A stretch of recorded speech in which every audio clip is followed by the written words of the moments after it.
He's Howard Ibach, former copywriter and creative director, and the author of 2 books on the creative brief. And he is Henry Gomez, an ad agency strategist with 28 years of experience. Together, Henry and I are the Brief Brothers. We love talking about advertising, creative briefs, and briefing. And today, Henry, we have someone who is a planner, a strategic planner at Foot Cone Building, and a recent graduate from the Hubbard School of Communications and Journalism and Communication at the University of Minnesota. His name is Luckett Vanguard. He'll tell us more about his story. Let's join the conversation. Here we go. Henry, we're back with another episode. I am delighted to welcome Luckett Vanguard. Luckett is a strategic planner at Foot Cone Building in Chicago. He is recommended to us by our friend Mark Jensen from the Hubbard School because Luckett graduated in the spring of last year, 2023, from the Hubbard School of Journalism and Mass Communications. I guess it's the advertising or the strategic sequence. Forgive me for botching that part of it. What do they call it? So it is Stratcom, strategic communication, Stratcom. Advertising, and PR. I should know this, but Try. it gives you an opportunity to say it right. Yes. Luckett, welcome to the Brief Brothers. Henry and I are delighted to have you. I'm happy to be here. Thanks for having me. What a privilege and an honor. Well, you were a classmate of Elizabeth Gordon, who was a guest on our show earlier this year. Powerhouse.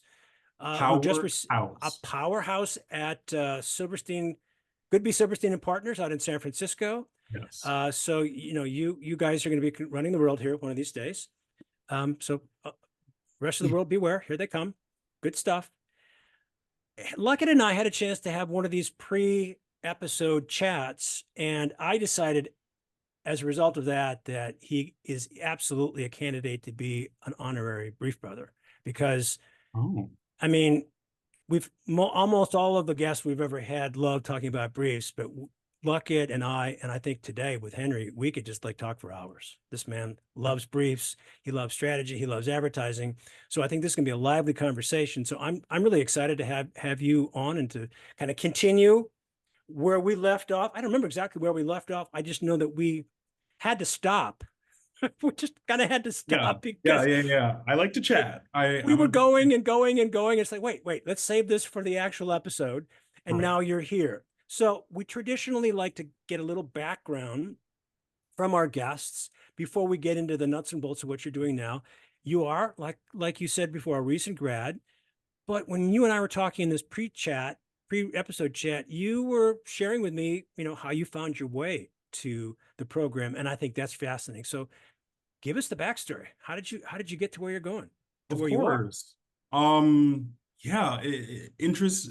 I guess I came into advertising in a way that was perfect for me, but perhaps unique. So I am 32 years old, new to advertising, still in my first year. But before this, I've had every job under the sun. I've worked at a senior living facility. I've worked in bars, restaurants, nonprofits. But really just struggled to find sort of my way in life. And then at the beginning of 2020, the world shut down, as you all probably remember. I was working at a bar at the time, and I essentially was like, what am I doing with my life? 8 years had gone by since I'd last been in college. I was in a space that I didn't expect myself to be in, and I, for better or worse, had time to reflect on that. And I ran into this random lady named Maggie McGinty, who I adore. And I was essentially just telling her my woes. I was like, I don't know what I'm doing. I don't know what life is. The world is shutting down. And she worked at this small shop in Minneapolis called Periscope. And she said, hey. I know it well. Yeah, Periscope was great. She said, have you ever thought about advertising? And I essentially was like, I could not tell you the difference between advertising and marketing. I don't even know what that is or what people in advertising do besides make commercials. So she had a wonderful 2.5-hour chat with me where she walked me through the different disciplines and sort of broke down what advertising actually is. And she ended it with a statement where she was like, I think you would really enjoy strategy. So world was shut down. I was like, I think I'm going to try this strategy thing. Why not? But I'm going to go back to school. So I signed up to join the University of Minnesota, join their advertising program, and I was off to the races. And here I am. It's been like 3 years, and my whole world has changed. I'm so grateful for it, but I'm also kind of in shock to think of like 3 years ago, I was like working till 4 a.m. at a bar. And now I found something that I absolutely love. Well, I don't want to disappoint you because that is a unique story. It's a fun story, but almost everyone Henry and I have talked to, including the two of us, have shared with each other and our guests the circuitous route we've taken to advertising. Because I didn't get my first copywriter's job until I was 30. I had some freelance projects here and there, and Henry can tell the same story. I think, I don't know if it's unique to advertising, but it's certainly not uncommon. Right. And I think it probably has benefited you because you've had some life experience, which I think a strategist needs. I definitely think it's like shaped my perspective. Obviously there are like tactical skills that are useful that you learn over time, and that's just like putting in the reps. But that's such a great thing to always be reminded of. Because sometimes I can get down on myself where I'm like, I'm 32. What am I doing? I'm just really pushing forward. But yeah, the cool thing about advertising is it's really a place for anyone, creative, business oriented, community oriented. There's a space for you. And we need people who have those creative minds, who are more logical, who want to be artists, but also want to sort of like perform in front of people. All of those skills and interests have a place within the industry, which is lovely for me. Okay. Now, Henry and I, Henry is the strategist. He's been a strategist for 28 years, and I have to remember that every time we introduce him at the beginning of the show. And I'm the creative, or the former creative. And I'm still a creative person because I write and I write books, and I love to teach. One of the things that's made this whole experience with Henry so much fun is that we have this common interest in the brief and briefing and strategy. And Henry has reminded me that I'm far more strategic than I often give myself credit for. Tell me, what is it about strategy that, well, let me back up and ask this. The conversation you had in that 2.5 hour conversation you had with the woman did she work at Periscope or she worked at, I don't believe she's at Periscope anymore. I believe but she did at the time. Is a farmer now? I don't know. But she did at the time. Yeah, she production side. So she kind of introduced you. She kind of gave you like the survey, like you took a survey course in 2.5 hours on advertising 101 survey. Yeah. And she described to you what her understanding of strategy was. At that time, what was it that sparked your interest in strategy? And now that you have almost a year under your belt at FCB, is that spark still the same, or did you discover other things that you love about strategy? And what are they? Well, yeah, when she said that I seemed like I would like strategy, at first I was like, strategy seems so precious of a term, where there's a lot of thought involved and you're really organized. And I was like, I'm the least organized person I know. So at first I was like, she's got a bad read on me. But then she began to no. Look at the room that Henry's in. He's in his bicycle room. Listen, to be fair, this is my wife's den. Right. And all that like stuff on the couch back there is not mine. But likely excuse.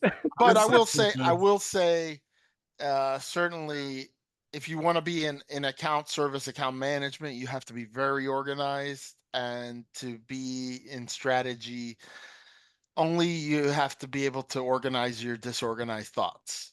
Truly and honestly, yeah. So after we talked for a little bit and she kind of broke down strategy with me, she essentially painted a picture around sort of like interest and passion and sort of like having a curiosity for the world and for people and for businesses and brands and sort of seeing through the lines, essentially. I don't know if that's too vague, but she really painted this picture of strategy being sort of like seeking understanding or finding meaning where others don't, right? And that is what like sparked my sort of like curiosity. I was like, well, I'm a people person. I'm constantly sort of asking why this, not that. Why is there a sign outside that says hot dog lemonade? Like, why why is that? Why does that exist? Why is that pulling people in? Am I interested in that? Asking all of those questions was inherent to just the way that I functioned at the time. But obviously I didn't feel like I knew enough, hence the reason why I went to join the University of Minnesota. And I was able to, since I kind of had this myopic approach where I was like, okay, I'm going to focus on strategy. That's what I'm interested in. I don't want to do media. I don't want to do creative. I'm not going to do account. I'm really going to like hone in on this strategy thing. I had the opportunity to really like talk to Mark, do NSAC, do a couple like projects on the side where I was able to get a larger picture of what strategy could be. And as for today, is that spark still there? I think it's bigger, right? Strategy is way bigger than I initially thought it was. To me today, it's everything, right? Strategy allows me to do everything. I get projects and tasks that I've never heard of, never thought about, and it offers me the opportunity to think in new ways, to use old skills that I would use while serving in a restaurant to apply to like man on the street interviews, right? Like there's so much to it that provides a lot of meaning to the way that I think and I see the world. That it just keeps, I'm just stoked, and I feel so grateful to have this as a career. And every day is new. And I think the one thing that I love the most about strategy is that sort of disorganization that I felt before I came into strategy. I'm learning tools to organize that disorganization, right? I'm getting the tools to find clarity, not only in my role, but in my personal life, right? Conveying information, taking a step back and actually listening to people. I'm developing tools to find new information that not only helps me with whatever ask I have, but it just makes sense of like any situation I'm in. So like, yeah, I'm a fanboy, but like, it's such a cool job to me. And like I said, it blows my mind that it's my career. Are you surprised, not surprised that there are not, should there be more young people like you in advertising? Are you surprised that they're not? What's your what is your thoughts about how this newer generation views advertising as a career, You or know, doesn't view it? I think more people know about advertising than before. I had the privilege of talking to a bunch of like 19-year-olds at Lollapalooza, and the way they discuss branding, the way they discuss audiences, the way they discuss sort of like marketing themselves, whether they understand that all of those understandings directly apply to the world of advertising. People are more familiar with sort of the mechanisms within advertising, and how does this make any sense? Like, Yeah, No, it does. it's very Yeah. it's very interesting because I think that for decades people had no idea about brand building. Like unless you worked in the industry, it was a pretty, hidden kind of thing.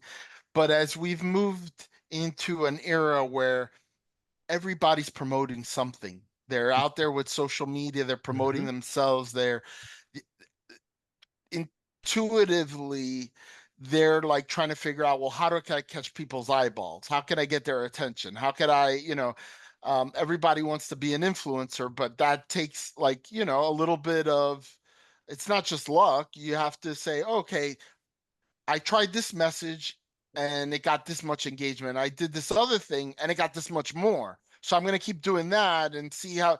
So I think that somehow people are stumbling onto it just by nature of the fact that we're all broadcasting now. 1,000%.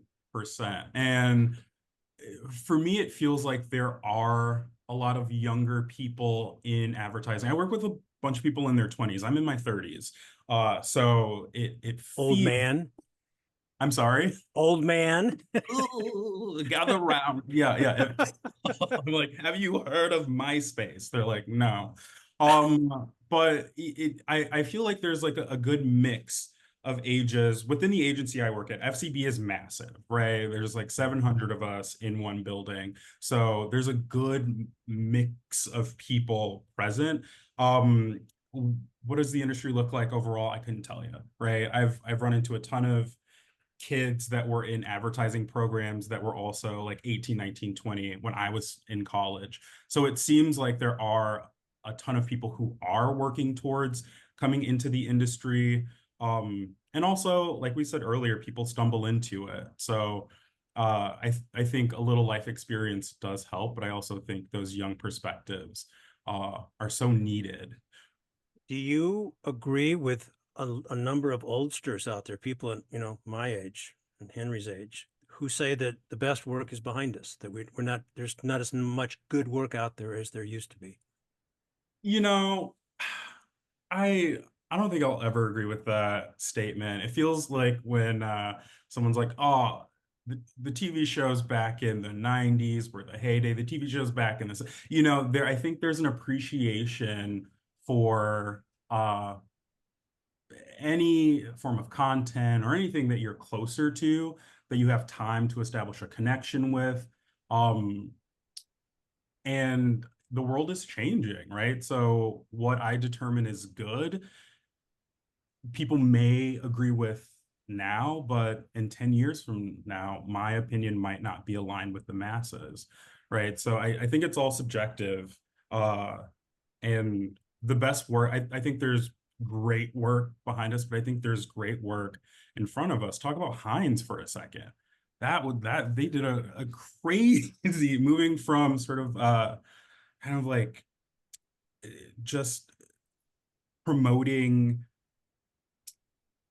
their products, just promoting like it's the creamier ketchup, right? Or it's the creamier mayo, to brand behavior. It has to be Heinz, like that's amazing work. And that's a journey they've been on for the past 5 years. They were just at Cannes. I see your Cannes hat, Henry. So I guess Cannes on the brain, as it is for so many people in the industry right now. But I think good work is always going to come out because the world is constantly changing, and the messages need to change I to think I think one of the differences is, so like having grown up in the 70s and 80s myself, dating myself, is that it was an era where everybody saw the same stuff. Mm, And nowadays, not everybody sees the same stuff. mhm. The media is very fragmented. And then you get into like social media channels and stuff where the ads are personalized to, so I'm not going to see the same stuff that you see. So I think it's easier for people, back then, to come in on Monday morning and say, did you see that commercial for Folgers or whatever it was? Um, and I think that's part of it. But I think just logically, and we talk about this a lot, there's always been a bell curve with advertising, some of it outstanding, some of it awful, and most of it just not memorable. Maybe did the job, it was okay. But you don't fill anthologies of work with the mediocre stuff. You look back and you look at the stuff that was powerful and made an impact in its day. So I do think that's true. Now I will say the music of my era was the best. Okay, okay, heard. I do love music from the 70s. And yeah, I agree. I also just think that, we have to think about like what's the job to be done, right? And how do we measure impact? Is it we get a group of people together who are just the smartest scientists and the most creative artists and they get to judge? Or is it sort of we were looking for a small group of moms in Iowa to change their shopping behavior, and they did that permanently, right? Like I think it's all just relevant to like what you're trying to do. If you're trying to make some sort of behavioral shift or raise some emotional awareness, like we have to like think about how we're measuring success, because it, we're in an era of just like so much content, and like it has never been more apparent to me that not everything is for me.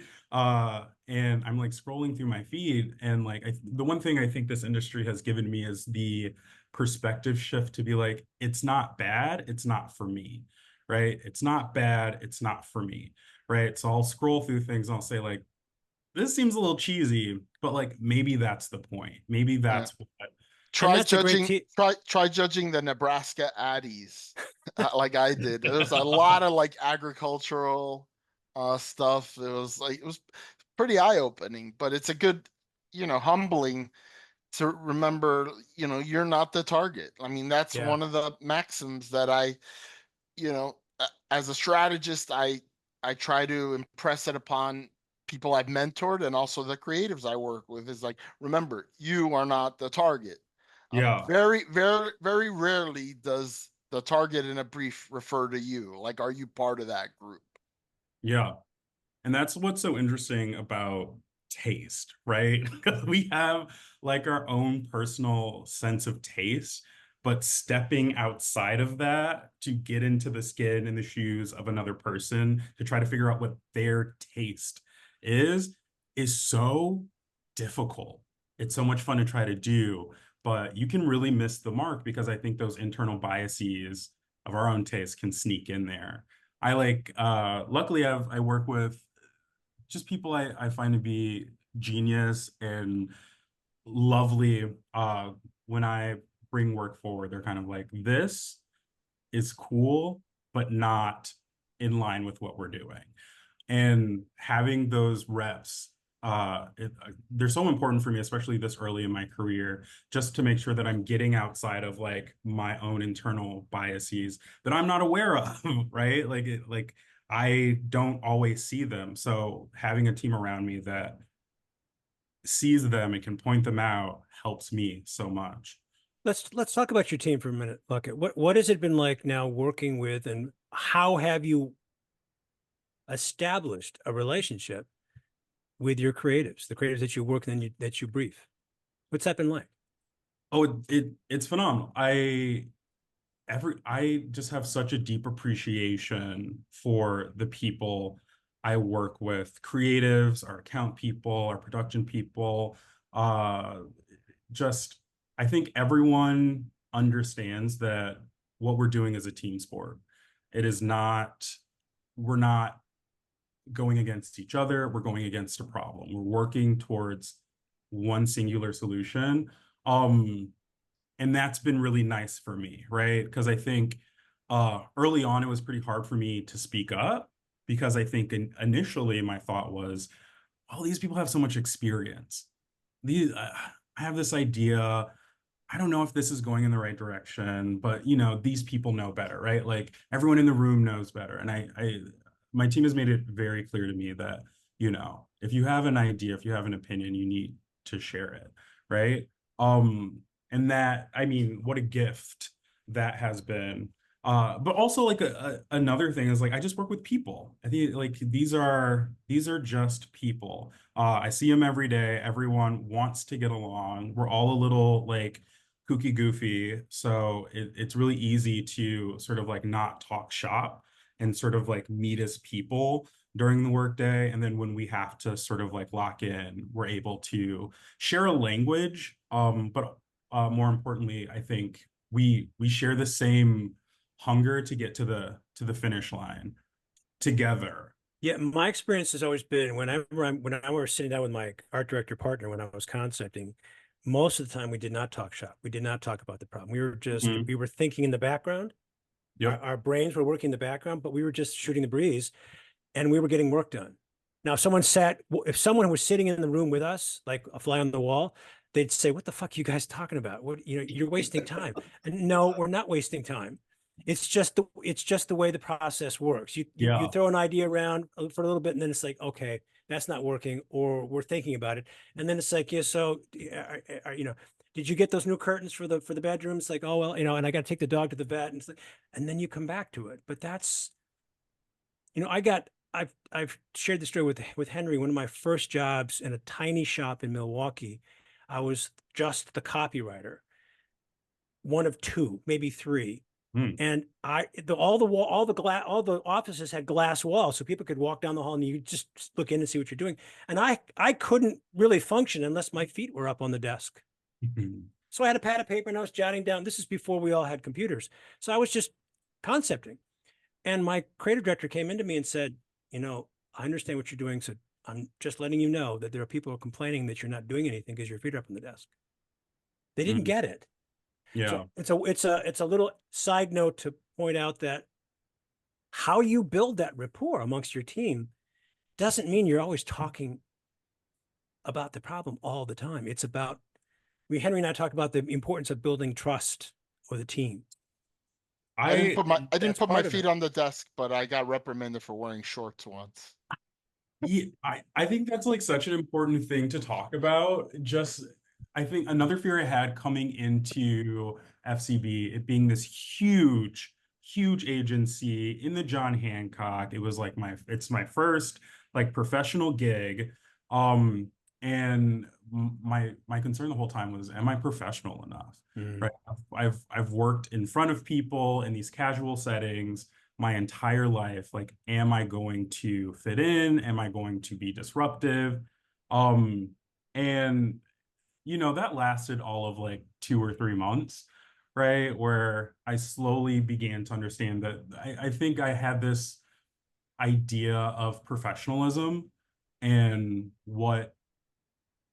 I guess I'll say I had this idea of how I was supposed to present and be within the industry, within my role. But I would look around and people are in sweaters, feet are on desks, people are just like moseying around, and it's because sometimes you can't force the answer.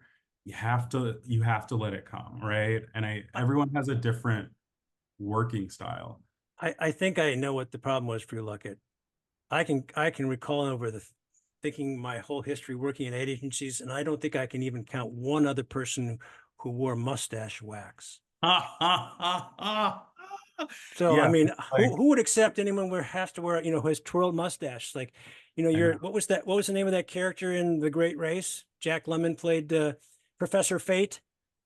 Do you know what I mean? Now I'm dating myself. Yes, you are. I do look a little mischievous, and I accept it. Own it. Fun fact, it's not mustache wax. It's just natural. No. I wish. I'll tell you this story super quick for time. But I was using all of these waxes, and my hair is really coarse and curly, and it would just break through the wax. So I'd have all these like bits of wax in my mustache, which looked gross. But I have this wonderful friend in Minneapolis named Mustache Jim, and he has this long, luxurious, curly mustache. So I call him up and I go, Mustache Jim, what do you do? Help me, help me. I'm walking around with flecks of wax in my mustache. How do I curl it? And he goes, you're not going to like this answer. You're not going to believe me, but Elmer's glue stick. Elmer's what? Glue stick? Mm-hmm. He said, here's anyone who works on Elmer's, you're welcome. But literally, he said it's super cheap, it's non-toxic, and it washes out when you wash your face at night. Water soluble, yeah. Oh yeah, makes perfect sense. But that's so counterintuitive. Yeah. But let me tell you, that's a campaign right there. That's like a social media, That's campaign. like the Capodastro bar story, except it's with mustache, non-wax. Yeah. That's hilarious. I love it. Yeah. Yeah, but well, I'm glad that 1 or 2 or 3 month period went by quickly, because in the half an hour we've been talking, it's very clear that you bring an interesting perspective, unique perspective to the whole area of strategy and the way your mind works. So Henry and I love talking about briefs, and I want to kind of get to that, because we talked about that a lot in our pre-episode chat. Talk to us, tell our viewers the process that you go through when you sit down to write a brief. How does it all come together for you? So the process is different every time. And I think one thing, I think we talked about this earlier, I was so focused on creating a structure that I could repeat to create sort of a solid brief every time, right? So look at my ask, do sort of like my own research, come back, scroll on the idea, do my get to who buy, build out a deck, right? All of like that was kind of like my mindset. And it was like grueling, right? To sort of like write a brief within this sort of repetitive equation that I had created. And I ended up sitting down with a wonderful strategist who doesn't work on my team. His name's JP Palmer. And we were just chatting, and I asked him, I was like, how do you write a good brief? Like what do you do?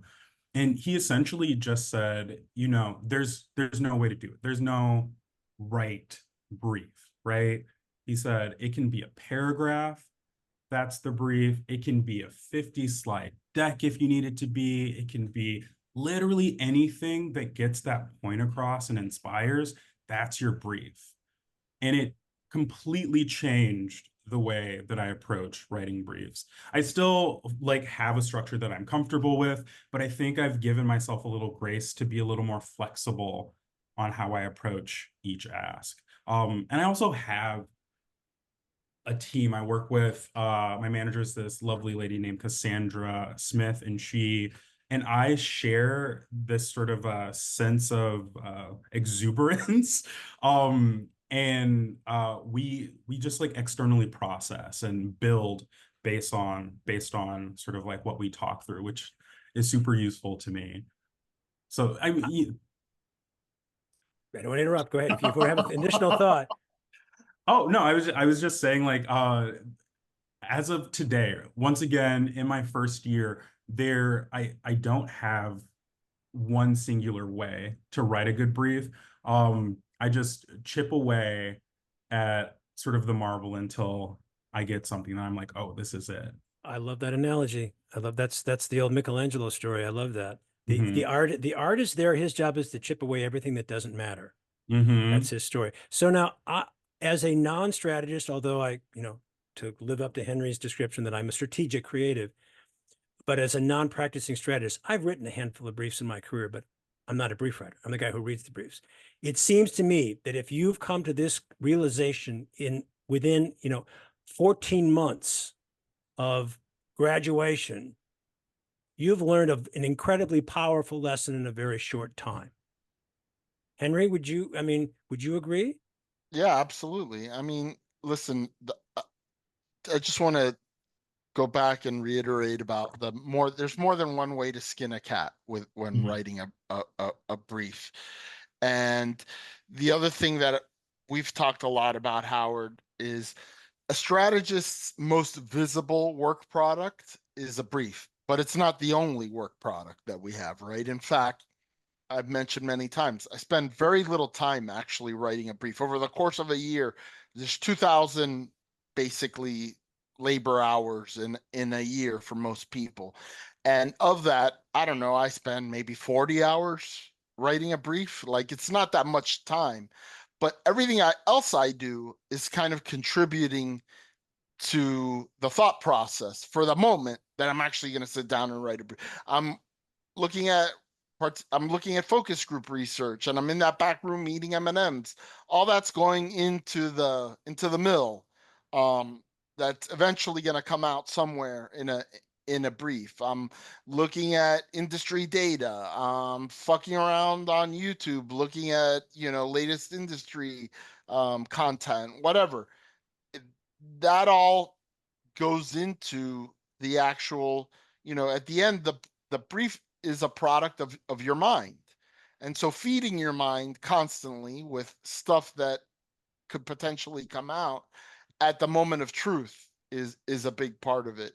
But I agree completely about, different ways to skin a cat. And a big part of that is tailoring it to the creatives that you have. Some Mm-hmm. creatives only need a little. Other creatives need you to hold their hand a lot more and connect a lot more dots for them. And recognizing what type of creatives you're working with on a given assignment or at a given agency is a big part of it. I'm going to give you some advice since you've been at one agency, right? Mm-hmm. And Two. Okay. I've been at 6 over my career. And to me, the most important thing when I arrive at a new agency, like job one, is to win over the confidence of the creatives, Mm. particularly the creative director, but all of the creatives, because too many times they've had shitty planners, or they've had planners that came from account service that they didn't respect because they came from account. Like, you have to put yourself in their shoes, and not overtly, because nobody likes that, but you you have to make them feel that you're on their side. That and as a strategist, I don't ever want creatives to be confused about who my ultimate stakeholders are. Um, I don't want them to think that I'm part of account service. I love account service. I think account service gets a bad rap from creatives. They have a necessary job. I think some of them are a little overzealous in terms of being critical of the creative in a non-productive way. Um, but I don't want creatives to think of me as an extension of the account team. I want them to see me as somebody independent who's there to help them. That's if it's a sausage factory, they're the ones that make the sausage. We're all there to support them. And I think strategists are an important source of support for them. I love that. What do you think, Luckett? What's going on in your head? Yeah, that's I'm definitely aligned with that line of thinking. The creatives that I work with are some of the most hardworking people I've ever seen. And my goal ultimately is to keep the wind under their wings, essentially. And this past year has been a crash course in learning how to do that, right? It's been me learning what happens when an entire idea gets killed and they have to get rebriefed, or what happens when client is aligned to a strategy but the creative is not aligned to that strategy. What do we do then, right? So I feel like a lot of strategy it's inspiration, it's remaining flexible, but it's also providing that wind to the sails, without sort of being like, I am the wind, right? That's the other part of it. Just because what everyone does, this is the one thing that I've become privy to, is everyone plays a vital role. Every single person plays a vital role. And like, once again, it's not the creatives getting it over the finish line. It's not the strategist getting over the finish line. It's not production getting it over the finish line. It's the group. It's the group really coming together and saying like, hey, what do we have to do to put something over the finish line that we're proud of, but also maintains our relationship with client and client likes, so they're not going to kill it, 6 months down the line or 8 months down the line, or it's never going to see the light of day again. And just like really staying in a collective think tank of like, I'm here to support you, you're here to support me, tell me what you need, because I will do that. Or here, like, it seems like you're like getting slipped up on this part. Let me provide some clarity from how I am interpreting this problem. If it's useful, it's useful. If it's not, it's not. But essentially just that I was a cheer. I don't know if you, how would you know this? I was a cheerleader, a competitive cheerleader. And it was one of the best times in my life, just because that team mental, I've rarely experienced a group of people who are so dedicated to seeing each other thrive. And I'm getting sort of hints of that. Cheerleading is a different beast, but I'm getting hints of that with my team, where everyone's kind of like, let's really just make this work. Like, let's really dig in. the hours are long, some weekends are taken away, but it feels really good to get that win, right? It feels really good to collectively get across the finish line and say, we did that. Yeah. That's an underappreciated, I think, Mhm. aspect of advertising. There's a lot of shitty things about advertising for sure. But, when you're in the trenches with somebody, and I can imagine that the Mhm. cheering is like that. I mean, it's physically grueling. You got to dedicate a lot of time and emotional energy into it. And you depend on each other. It's like literally life or death, right? Like, Mhm. in, so I can imagine, and so when you're in the trenches, working on, let's say, on a pitch, working weekends, working late, and you win. I mean, that's a drug. I gotta tell you, Yeah. I've won a few in my day, and winning is a drug. Now, do the relationships always turn out to be what you want them to be? And Yeah. do they buy the creative that you sold them in the pitch? Yeah. And all that? Sometimes they do. I mean, I've been pleasantly surprised where we sold and the campaign basically aired as sold. Other occasions, something happens, things conspire against you, but that pressure, but also the fact that it's a creative endeavor, Mhm. right, makes it that much more special. Like I could imagine, and I'm drawing just based on my experience of what I've seen with cheer teams, but Well, that, then we're talking about cheer. Yeah, let's go. but I mean, the point is, when it's a creative problem, there isn't a absolute solution. It's not mathematics, right? So how how you interpreted the problem influences how you propose the solution to the problem, and getting the validation from the client saying, "Yeah, that sounds as good as any ideas we've heard." and Mhm. and it's kind of like, I would imagine the same thing. You apply the creativity to cheer routines and say, well, nobody's ever done this before, let's try this, and the judges love it. Great, freaking great. Like, we did Mhm. something new and interesting. Yeah, I also think, listen, I've worked 1,000,006 jobs and they're all bad. Like they're all bad. There's like there's not a job that's ever gonna like that I've ever had that's been phenomenal the entire time, right? You're gonna have bad days. People are gonna have sort of like really shitty attitudes. Like all of that exists, right? No matter what industry you're in, to my knowledge. But when you get the opportunity to work with people, whether it's in a restaurant, whether it's in advertising, whether it's in like a school as teachers, when you get to work with people who really put in the time with you and you win, like that, like there is something to that. And I think advertising has a lot of that, a lot of opportunity to bond with people. And just like you said, it is a creative endeavor and it's super ambiguous, right? And I think here's the interesting thing that I like to talk about. Going from school to the industry, two different mindsets. Two different mindsets. When you're in school, there, first off, you gotta like think that people have spent the last 18, 20, like 15, 20 years like in this structure, right? And that's super familiar. That's out the door the moment you join a company. Also, there is an expectation for the right answer in school. Ambiguity is not really something we deal with while we're in college or high school, whatever. So that's a huge shock coming into the working world.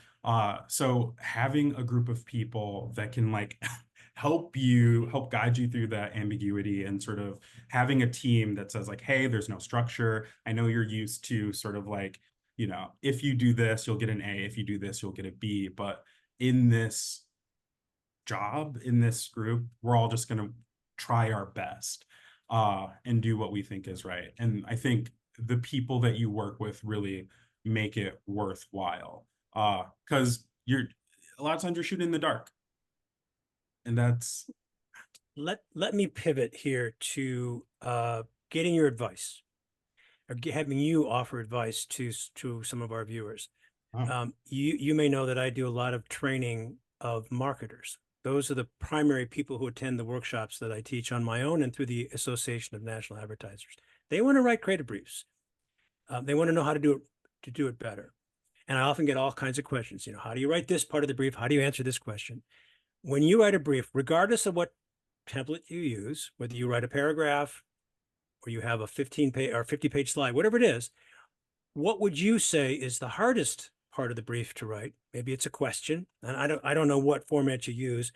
I tend to believe that a format that has questions is better than just one has topic headings. And what I love about Henry's template is he's got both, which I think is provocative. So whether your brief template asks questions like, who are we talking to? What's the one thing we want to, whatever it is, what would you say is the hardest part of the brief for you to write? Do you write it in a linear fashion, or talk to me about that? Talk to us about that. How would you advise someone who is struggling with writing a brief to answer the tough questions? How would I advise someone who's struggling to write a brief? I mean, first things first, you just kind of have to do it, right? Like I think not knowing what to do is a part of it, and just getting something out of your mind onto something tangible is like, that's the hardest step. And once you have something in front of you, you have something to work off of. And in terms of like format or what questions to ask, it's for me really about figuring out, what am I trying to figure out? Like it can be So different. is that like your first question? What is this problem that we're trying to crack here? 1,000%. So what is the purpose of me writing this brief? Why am I just writing it to talk about a new audience? And I really want people to understand who this audience is, and I want to breathe life into this segment that we've never talked to before. That's going to look different than if like there's a new innovation line and we have a new product that we're trying to sell to current customers, right? Like it's, I think, and those are really, I think, almost like functional questions. I think for me right now, and I'm like in my first year, I usually don't think about the outcome of what I'm trying to ask, because I think that if I start with the outcome, I've limited myself in what I can write. But I do think that I want to I typically try to think of like the larger benefit. What's the larger idea I'm trying to communicate? Is it emotional, right? Are we doing like a rah-rah anthemic thing? Do I need to make sure that that sort of rah-rah is infused in every bit of the story I tell? Or is it strictly information? Like, am I talking to client and I'm conveying information? You know, I think it all starts with like, what am I doing, and what is the purpose of what I'm doing? The outcome, it changes. Like I often think I know what the outcome is going to look like, and I have sort of an idea of like the beats I'm going to hit. And then as I dig into it and sort of like unravel that problem, or that idea of what am I actually doing? What is the purpose of this thing I'm doing? The beats change. And I let them change. I think letting them change, there's like, it's the best thing for me in the way that I work. Because if I lock myself into these strict beats, then what I create feels really contrived. Yeah, I'm getting a very powerful sense that you don't let a process dictate what goes on. I'm wondering, Henry likes to say that he likes to go to his creative brief to get a take on his brief in whatever format the first or early drafts are. When do you do the same? Do you take an early draft of your brief to your creative director or to your creative team and get their feedback? And when does that happen for you? Oh, immediately. I mean, so typically it depends on what the ask is, but I think the whole team is sort of like brought into the process right away. Like the creatives know what's going on. And they're kind of like, okay, we're gonna let you go do your thing. So I'll go and work with my boss. And we'll sort of like put together areas of thoughts, right? And then we'll bring in like people from different pods or on different accounts, and we'll just get sort of as many eyes on the process or where we're at, and that'll take shape. And then at a certain point, we'll like start talking to creatives when we've got the clay kind of molded, but obviously their perspective is so important to the end product. And it also, like, I mean, bringing the creatives in as early as possible is a great way to see if it's making sense to them, right? Because I in no way believe that I am the clearest person to communicate anything in the world, but I think like having the more eyes you can have on something, with a strict, you're looking for sort of strict advice. I think having too many cooks in the kitchen can be chaotic, but sort of like bringing in a few people and saying like, hey, I want you to look at this section. Like, do you have an idea of who this person is? Or I want to bring you into like, I'm going to take you through like the first couple slides of this deck. Do you understand what the problem is, how I've reframed this problem? And just like keeping my ears open, and moving forward with the belief that like all feedback is to get better, not to hurt. It's not them versus me, it's them versus sort of like an unfinished project. So Okay, roughly 1 year into your your career here at FootCone, what would you say is your biggest surprise? what's my biggest surprise 1 year into FCB? Uh, you know, I, I, I'll say this is my biggest lesson. I've been talking about like my team and like team this entire time. One of the biggest lessons, once again, I want to talk about like going from school to the industry again. While in college, when I went back to school, it was very apparent that like there was work that I needed to do that I was going to be graded on, that had sort of like a right and wrong answer, and that was my responsibility. So I would get my assignments and I would stay up till 4 a.m. in my apartment working on them, and then I'd turn them in and I'd get a grade, right? I was siloed in the way I thought. I was siloed in the way that I worked. And when I started at FCB, I had this mental that I'm responsible for any ask. I'm responsible for creating a perfect product before anyone else sees it. I'm responsible for putting in a lot of hours. If I have questions, if I'm struggling, that's not anyone else's problem but my own. And I have learned that is the most detrimental thing that I could ever do, right? It is truly only to the benefit of me and everyone else on my team that I include them in the process, that I ask for help, that I sort of like get eyes on a project, that I get those differing perspectives. Yes, I'm the strategist, but strategy doesn't only come from strategists, right? Strategy comes from anywhere and everywhere, right? I might be the one, or my boss might be the one to sort of like render it into its final form, but like at no point does the work start and end with me, or the ask, right? Like getting to like finishing the brief, like that is not my sole job. It is the job of the team to create something that's going to help us create the best work possible. And that, I mean, it was like a complete mental shift for me. Where do you see yourself in, what, 5 years? Where I see myself in 5 years, um, honestly, I don't know. I'll still be in the industry. Uh, I, you, in five, I haven't even, like, I can't even think about 5 years from now. Hopefully I see myself, a little more confident, a little more self-assured, in everything that I do. I see myself, Can I tell you what my wish for you is in oh, 5 years? please. that you're leading a team of strategists and Yeah. mentoring them. Yeah.